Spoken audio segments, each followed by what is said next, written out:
Nggak bisa Gimana? nggak bisa ngasih slide nggak dari HP, Sat. Nggak bisa ngasih slide-nya. Ya aja, dari sini aja nggak apa. Oke. Siap, ya. Silakan, antum mulai. Bismillahirrahmanirrahim. Assalamualaikum warahmatullahi wabarakatuh. Waalaikumsalam warahmatullahi wabarakatuh. Alhamdulillahirabbil wassalatu wassalamu ala asyrofil anbiya'i mursalin wa ala alihi washabihi ajmain. Pertama, saya ucapkan terima kasih kepada Ustadz Fajar dan Mana telah memberikan kesempatan bagi saya untuk mempresentasikan teori fenomenologi ini. Kelihatan Teori ya? Ya, silakan. Kelihatan, Mbak? Ya, silakan. Teori fenomenologi yang pertama, pencetus teori ini pada awalnya istilah fenomenologi diperkenalkan oleh G.H. Lambert tahun 1764 untuk menunjuk pada teori kebenaran. Fenomenologi dicetuskan secara instan sebagai kajian filsafat pertama kali oleh Edmund Husserl. Teori ini dikembangkan oleh Albert. Mau nampak lagi. Kelihatan, ya bisa. Ya, silakan. Teori ini dikembangkan oleh Albert Schutz pada tahun 1972. Ia mengkaitkan pendekatan fenomenologi dengan ilmu sosial. Kemunculan fenomenologi dilatar belakangi oleh kenyataan terjadinya krisis ilmu pengetahuan. Dalam krisis ini, ilmu pengetahuan tidak bisa memberikan nasihat apa-apa bagi manusia. Krisis ilmu pengetahuan itu disebabkan oleh kesalahpahaman disiplin ilmiah itu terhadap konsep teori sejati itu. Melalui fenomenologi, menemukan hubungan antara teori dengan dunia kehidupan yang dihayati. Yang tujuan akhirnya untuk menghasilkan teori murni yang dapat diterapkan pada praktik.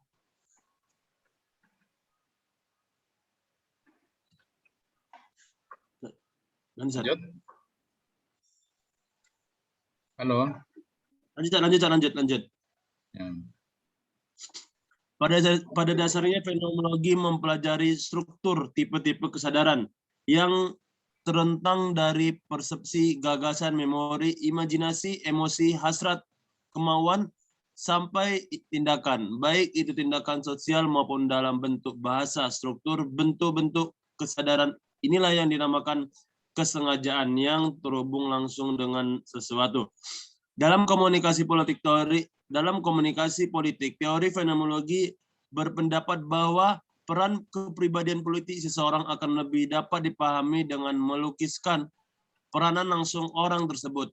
Fokus penelitian adalah mengenai bagaimana seseorang menanggapi suatu objek berdasarkan cara mengalami dunia secara subjektif atau perasaan, sensasi, dan fantasi. Lanjut. Ya. Fenomenologi secara kritis dapat diinterpretasikan secara luas sebagai sebuah gerakan filsafat secara umum memberikan pengaruh emansipatoris secara implikatif kepada metode penelitian sosial. Pengaruh tersebut diantaranya menempelkan responden sebagai subjek yang menjadi aktor sosial dalam kehidupan sehari-hari. Selanjutnya, pemahaman secara mendalam tentang pengaruh perkembangan fenomenologi itu sendiri terhadap perkembangan ilmu sosial belum banyak dikaji oleh kalangan ilmuwan sosial. Pengkajian yang dimaksud adalah pengkajian secara historis sebagai salah satu pendekatan dalam ilmu sosial. Salah satu ilmuwan sosial yang berkompeten dalam memberikan perhatian pada perkembangan fenomenologi adalah Albert Schutz. Ia mengkaitkan pendekatan fenomenologi dengan ilmu sosial. Selain Schutz, sebenarnya ilmuwan sosial yang memberikan perhatian terhadap perkembangan fenomenologi cukup banyak.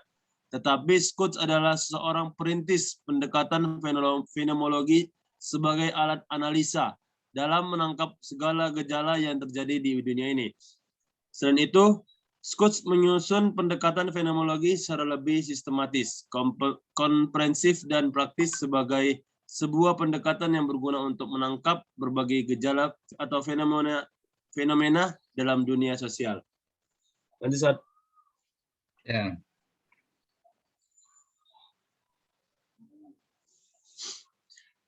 Kritik fenomenologi atas rasionalitas paham modernisme oleh Smith dijalankan sebagai kritik radikal atau paham liberalisme dan ekonomi pasar bebas. Gugatan fenomenologi atas logika manipulatif dalam teknologi modern oleh Smith dijalankan sebagai gugatan mendasar atas logika manipulatif dalam teknologi modern oleh Smith dijalankan sebagai gugatan mendasar atas logika mekanik. Pluralistik sistem demokrasi liberal yang dianggapnya sebagai teknologis manipulatif, konfrontasi fenomenologi terhadap dekadensi, dehumanisasi manusia modern yang hidupnya semakin tanpa makna oleh Smith dijalankan sebagai konferensi hidup mati terhadap kecenderungan dipolitisasi manusia dalam sistem hukum konstitusi demokrasi liberal yang berjalan layaknya mesin tanpa jiwa, tanpa karakter.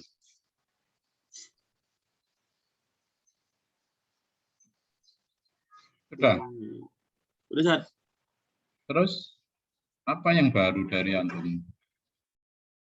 Sebelum didiskusikan. Yang baru dari antum apa? Yang terakhir. Itu kan dari ini kan. Dari bentar ya. Punya antum itu dari Putra Pratama, Idris. Iya kan? Terus pengkayaan antum dari mana? Di mana? Kan kalau dari Said Putra itu cuma yang pencetus itu aja, Sat. Yang dari yang saya lihat dari Putra itu beliau hanya membuat pencetus doang, enggak ke sistem politiknya. Enggak, mestinya kan ya punyanya Putra berapa poin? Terus punya antum berapa poin? Itu punya Putra ada anak kurangin juga, Sat, di bagian Putra. Ada yang anak kurangin. Karena kebanyakan pencetus semua. Kalau nggak salah sih, Sat. Pencetus semua. Malah antum kurangi. Ya, coba Anda lihat, Sat. Penyempurnaan antum apa penyempurnaannya? Itu yang penting. Penyempurnaan dari antum apa?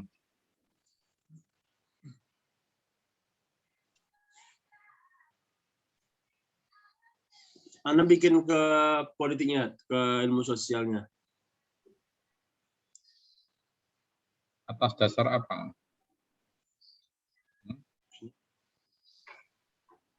Di apa namanya?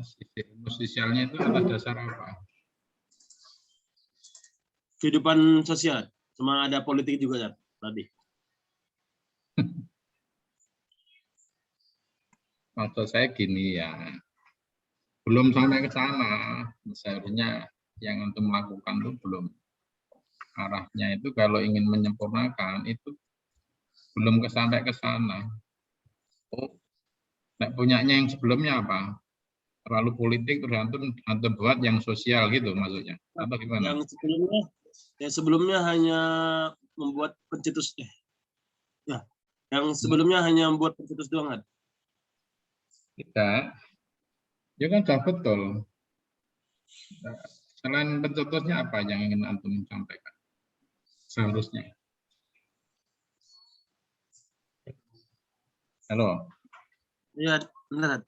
Gini aja ya. Memang mungkin masih awal ya. Tapi itu tolong juga yang lain-lainnya. Itu yang tolong videonya diaktifkan. Semuanya diaktifkan ya. Pertama yang ingin ini kajian ini ya. Saya kan satu utamanya memang antum nanti harus tahu substansi dari teori fenomenologi itu apa. Itu memang intinya di situ. Tapi karena itu sudah saya kasih bahan ya dari presentasi kakak-kakak kelas antum itu, ya makanya fungsi antum adalah menyempurnakan. Bentuk penyempurnanya apa? Yaitu adalah menambah, pertama, memastikan bahwa referensi itu bisa dipertanggungjawabkan. Coba ditulis sama masing-masing. Referensi itu bisa dipertanggungjawabkan. Kalau dulu misalnya hanya dengan web, dengan Wikimedia, itu antum ganti, itu dari memang sumber-sumber yang terpercaya, kayak buku literatur, kayak jurnal. Paham ya, Pak Esan? Yang kedua, ini sisi apa, sumber yang terpercaya. Yang kedua, itu memperkaya. Kalau dulu referensinya 2, ya ditambah 3, berarti menjadi 5. Itu kan merubah ini. Itu bicara tentang, sebelumnya bicara tentang tokoh itu memang perlu. Teori itu nggak bisa dilepaskan dari para tokohnya. Itu di situ. Ya. Tadi satu apa? Memastikan sumbernya terpercaya atau tidak. Yang kedua itu memperkaya referensi. Yang dulu misalnya hanya 3 referensi, yang berikutnya misalnya ditambah menjadi 2. Itu biar lebih berbobot. Itu di situ. Baru kemudian yang ketiga, antum lebih mempertajam substansinya apa. Apa sih yang dimaksud dengan teori fenomenologi itu? Apa yang antum tangkap tadi? Teori fenomenologi tadi yang antum tangkap apa? Di Faisal Abdaul. Halo? Jangan dimatikan. Diskusi kok dimatikan. Teori fenomenologi. Aduh. Ya, itu apa? Inti dari teori fenomenologi itu apa? Bagaimana seorang menanggapi suatu objek berdasarkan cara seorang mengalami dunia secara subjektif. Yaitu fokus penelitian teori fenomenologi itu yaitu bagaimana seorang menanggapi sesuatu objek berdasarkan cara seorang mengalami dunia itu mengalami apa? Dari pengalaman dia. Bagaimana seorang itu melihat satu objek dari pengalaman dia. Konkretnya apa di dalam konteks komunikasi politik apa? Ya, jadinya contoh gini saatnya, orang itu gimana ya? Seseorang melihat ingin membuat sebuah peraturan yang baru, tapi dia melihat pengalaman yang sebelumnya, bagaimana saya ingin membuat peraturan ini. Ya udah, baru saya lihat pengalaman dari tahun kemarin. Oh, ini peraturan ini bagus pada tahun kemarin. Ya udah, saya akan membuat peraturan itu, gitu maksudnya. Inilah ya. Bisa dilihat ya. Dalam perspektif fenomenologi, hanya dengan kembali pada politik sebagai apa namanya, yaitu sebagai suatu bentuk pengalaman yang diatas secara eksistensial, maka politik dapat sungguh-sungguh bermakna sebagai politik. Nah, ini mungkin terus bagi fenomena geopolitik dalam artinya yang mendasar berkenaan dengan pengalaman akan dunia, perjumpaan dengan diri dan orang lain, sekaligus konfrontasi di antara manusia sama-sama bebas sejajar. Belum bisa ditarik kesimpulannya. Apa di dalam konteks komunikasi politik yang bisa antum tangkap? Ya. Pada dasarnya fenomena politik mempelajari struktur tipe-tipe kesadaran tentang rentang dari persepsi, gagasan, imunitas, kemauan sampai tindakan, baik tindakan sosial maupun dalam bentuk bahasa. Struktur bentuk kesadaran ini yang dinamakan kesengajaan yang berhubungan langsung dengan sesuatu. Ya, struktur, tipe-tipe kesadaran yang tentang persepsi, gagasan, memori, imajinasi. Gimana ini Anu menarik dalam konteks komunikasi politik? Peran kepribadian itu seorang akan lebih dapat dipahami dengan melukiskan peran langsung orang tersebut. Fokus penelitian adalah mengenai bagaimana seorang menanggapi suatu objek berdasarkan cara seorang mengalami dunia secara subjektif. Kira-kira ini intinya. Jauh ya. Peran kepribadian politik seorang akan lebih dapat dipahami dengan melukiskan peranan langsung orang tersebut. Coba anunya apa? Ilustrasinya di lapangan apa ini? Kayaknya ini yang Iya. Ini loh yang intinya itu di sini. Studi komunikasi apa? Fenomenologi politik.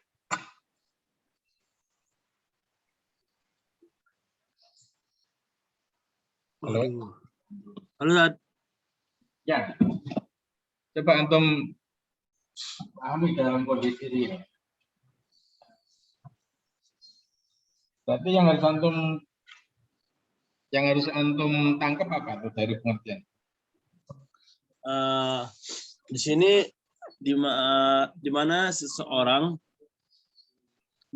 misalnya nih contoh seorang calon lah kayak pejabat tinggi lah itu. Ayo sebentar, salah ini antum sih.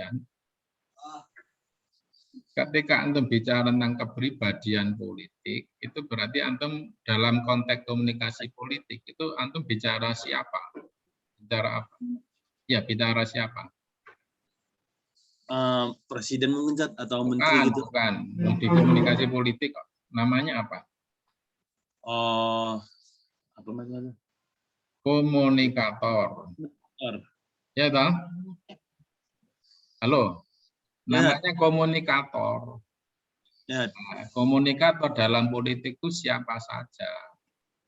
Itu baru bisa kita jelaskan. Ini kaitannya dengan komunikasi kepribadian politik itu. Komunikator, berarti komunikator itu siapa saja? Bisa presiden Zat, bisa menteri-menteri, bisa. Baik, presiden itu sudah sebagai seorang negarawan. Bukan lagi komunikator dalam politik, tapi komunikator dalam pembangunan. Nah, sekarang definisinya apa? Calon Zat. Politik. Calon. Ya, ketika seseorang itu orientasinya dalam rangka untuk mendapatkan dukungan atau dalam rangka untuk memperkuat dukungan, ya kan? Ya. Siapa mereka? Ya calon presiden. Calon presiden. Ya. Oke ya. Katakanlah ini karena ini calon, sebut aja Anies Baswedan. Ya. Ya. Contoh. Berarti ketika kita memahami Anies Baswedan dari sisi kepribadian politik atau sebagai komunikator politik, apa yang ingin antum lihat? Ya, dalam teori fenomenologis itu apa yang ingin dilihat dari teori fenomenologi tentang kepribadian politik tadi, misalnya kepribadian Anies Baswedan. Yang dilihat apanya? Dapat dipahami dengan melukiskan peranan langsung orang tersebutnya. Anies Baswedan ini langsung kan di sini calon nih, dia langsung turun ke masyarakat. Kayak bukan itu, antum jangan lari. Ini aja dulu dipahami dulu. Bagaimana seseorang itu, berarti seseorang itu kan Anies Baswedan, ya. Menanggapi suatu objek, cara seorang mengalami dunia secara subjektif. Contoh, apa yang dipahami misalnya Anies Baswedan sebagai presiden misalnya. Jadi objek ini misalnya apa? COVID ya. Ya. Bagaimana seorang tadi menanggapi tentang COVID. Ya, nah, itu baru sisi ininya loh. Kita kalau bicara tentang fenomenologinya itu kita lihat dari sisi apa? Dari subjektivitasnya beliau, ya kan? ya, Perasaannya, sensasinya, fantasinya, gitu kan? ya, Karena kalau beliau menjadi gubernur dalam konteks Jakarta, dia masih berpikirnya tidak lagi bicara ini, kan sudah bicara soal kebijakan, soal aksi. Tapi ketika posisi belum menjadi calon presiden, dia membayangkan, ya kan, ketika dia belum nanti jadi presiden, ketika menghadapi masalah yang sama, misalnya COVID itu, apa yang dilakukan? Itu loh namanya tentang teori fenomenologis. Saya kira nanti berlaku Ganjar siapa itu? Pranowo, bisa Puan Maharani, ya itu melihatnya di situ, dan orang bisa menangkap sejauh mana penguasaannya. Misalnya antara A, B, C, Dati, mana yang menguasai persoalan, mana yang lebih jelas konsep-konsep yang ditawarkan dalam mengatasi COVID itu misalnya. Sisi pengalaman ya, itu loh yang saya maksud fenomenologis itu di sini. Bisa ya ditangkap? Bisa. Oke, ada yang ingin antum sampaikan?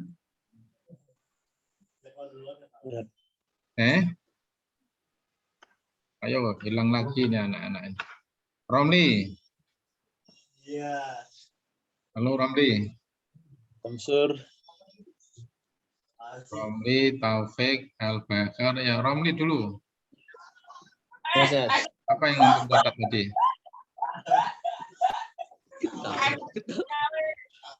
Apa yang antum catat dari diskusi tadi? Ini Romli ya. Dan makanya jangan bersembunyi.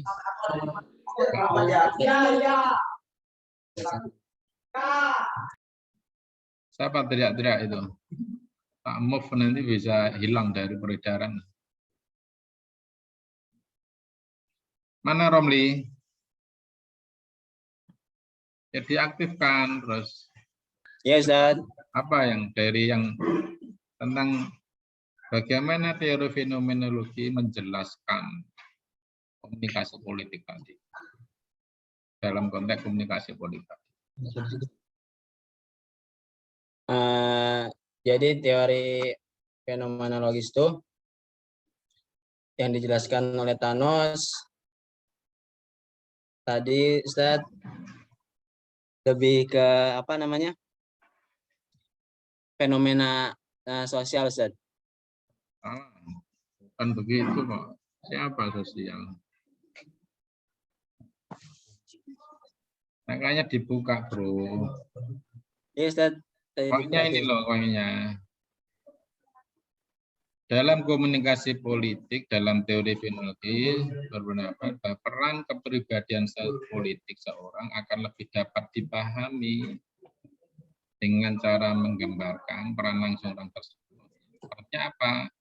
Bagaimana seorang menanggapi satu objek berdasarkan cara seorang mengalami dunia secara subjektif.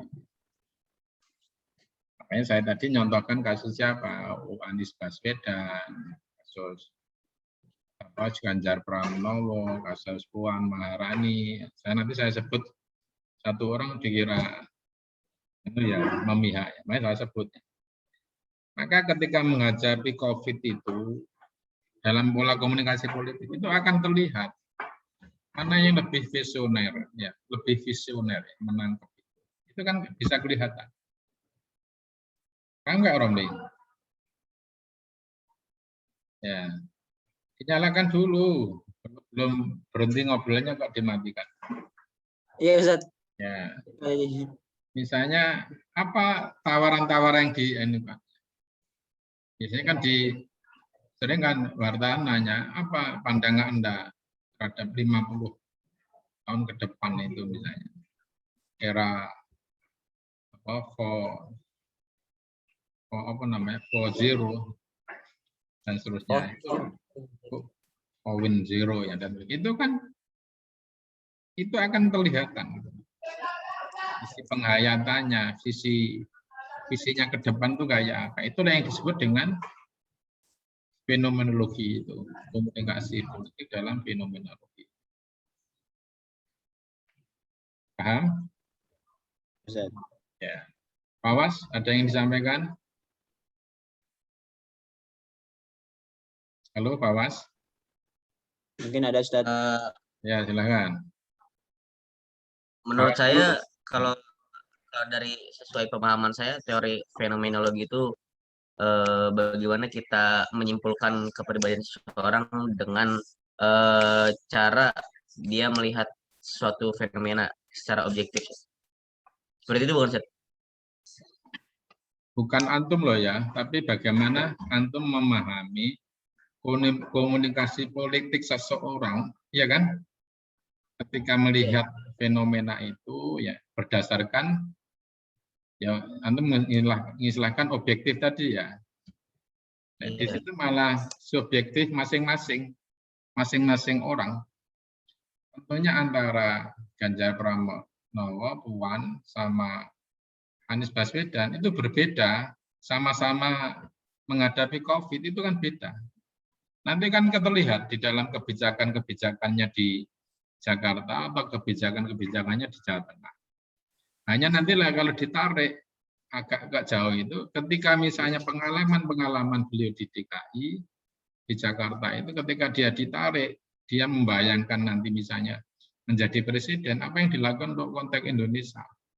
Itu loh, dia menyikapi, terus akhirnya membuat sebuah sikap, memahami fenomena itu, terus menentukan sikap, terus mengambil sebuah kebijakan itu yang disebut subjektivitas atau objektivitas tadi, itu yang disebut dengan fenomenologi. Itu ya. Ya agak ada benernya yang antum sampaikan tadi, hanya sisi katakanlah objektif itu dalam konteks apa gitu, itu di situ. Hanya nanti ketika melihat sisi ini, antum kan harus jelas ya, sisi antum sebagai komunikator atau sebagai seorang wartawan, nanti kan ke arahnya ke situ ya, orang ilmuwan komunikasi politik itu kan. Apakah sebagai apa, itu loh yang coba antum di. Silakan. Amarudin atau Alwi yang ingin mau nanya? Siapa tadi? Ya, Amarudin. Antum siapa? Ya, silakan. Razan. Ya, silakan. Yang tadi di Fawas, berarti konsep penerapan teori fenomenologinya ini dari peran dari komunikator politiknya menyikapi suatu hal dari perspektifnya dia gitu, Zat. Apa gimana, Zat? Teori itu kayak kacamata. Terus bagaimana komunikator itu menggunakan kacamatanya itu dalam memahami politik. Gitu ya. Pandangannya atau apanya, Zat? Pandangannya. Teori itu kan lebih kepada pandangannya. Iya kan? Kayak perspektif, pandangan, ya. Ya cara pandang itu kan dari sisi. Bisa ya dipahami. Bukan memang teori itu kan kepentingan ilmuwan. Ya, melihat fakta tadi, melihat. Nah, yang dilihat oleh ilmuwan komunikasi politik apa ya? Aktor tadi, komunikator, terus media media, terus komunikan, feedback, kan begitu yang dilihat oleh ilmuwan komunikasi itu. Hanya menggunakan beberapa teori. Ada teori fenomenologi. Oleh teori fenomenologi berarti yang dilihat apa? Oh, yang dilihat kepribadian politik ketika mensikapi masalah itu seperti apa. Ya, tadi loh yang disebut dengan fenomenologi. Bisa ya? Ada yang lain? Satu lagi ya.